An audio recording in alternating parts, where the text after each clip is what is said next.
moment fokusohemi më konkretisht dhe me njerëz zhvendosem me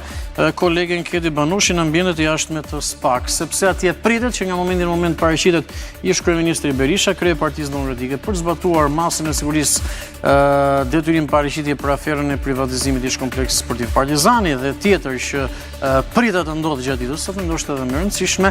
mund të merret, themi mund të merret sepse ka gati 7 muaj zvarritje, një vendim në seancë paraprake nëse afera e privatizimit ish kompleksit sportiv Partizani do të kalojë apo jo për gjykim. Keti, mirëmëngjes, përshëndes, çfarë po ndodh dhe çfarë mund të na përcjellësh për momentin? Përshëndetje Andi, në fakt tashmë pritet të vijë zoti Berisha në zbatim të masës së sigurisë të vendosur nga gjykata, që është ajo e detyrimit për të paraqitur të ënën e parë dhe të tretë të çdo muaji, sot është ëna e tretë dhe ai duhet të paraqitet. Në fakt deri në këtë moment nuk ka mbërritur. Kanë ardhur përfaqësues të Partisë Demokratike, kryesisht ata që kanë dalë fitues në listat e mbyllura të Partisë Demokratike, përmend zotin Noka, Edi Palokën, Nevis Balliun dhe përfaqësues të tjerë, ndërkohë që kanë ardhur dhe mbështetës, por numri i tyre shumë i pakët në krahasim me herët e tjera kur ka qenë zoti Berisha. Megjithatë, Partia Demokratike i ka marrë masat, në ambientet përpara prokurisë posaçme është vendosur dhe podiumi ku zoti Berisha do të mbajë fjalën e tij dhe mbas kësaj procedure, e cila është një procedurë e zakonshme që ai duhet të firmos në ambientet e prokurisë posaçme ardhjen e tij para oficerit të policisë gjyqësore, në orën 11:30 presim të zhvillohet seanca paraprake, bëhet fjalë për seancën për klubin sportiv Partizani, ku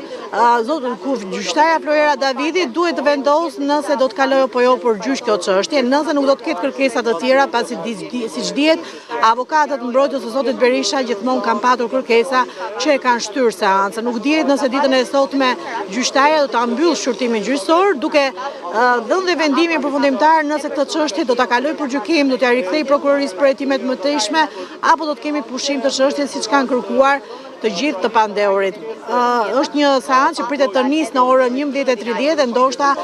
mund të jetë dita e sotme ajo që mund të japë, mund të kemi një vendim për këtë proces, për këtë seancë paraprake e cila po zgjat afro 7 muaj. Keti, ju e përmendët pak dhe ju dëgjova me vëmendje në këtë pjesë që ndoshta sot mund të kemi një vendim. Ka gati 7 muaj që është shtyrë dhe e kuptoj kërkesat e palëve.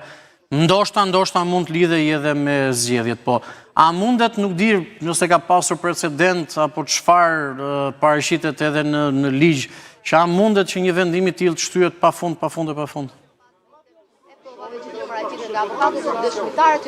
Në fakt, dy gjyqtarë të cilat kanë shërtuar kërkesën për ndryshim mase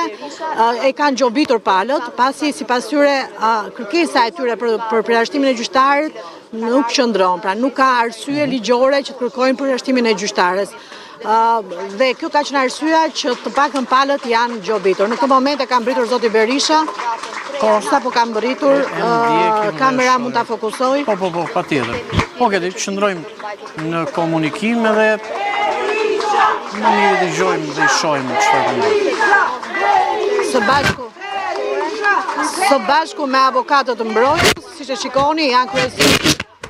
deputetët në fakt kanë qenë listat e mbyllura dhe që kanë ardhur dhe shumë i pakët numri i përfaqësuesve të Partisë Demokratike ose militantëve në kryesin.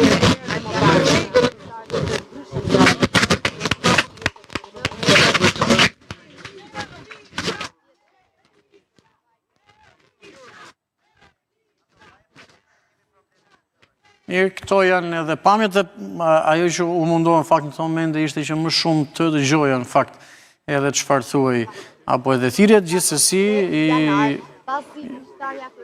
i shohim këto pamje. Mirë, me kolegën Keti Banushi pak më vonë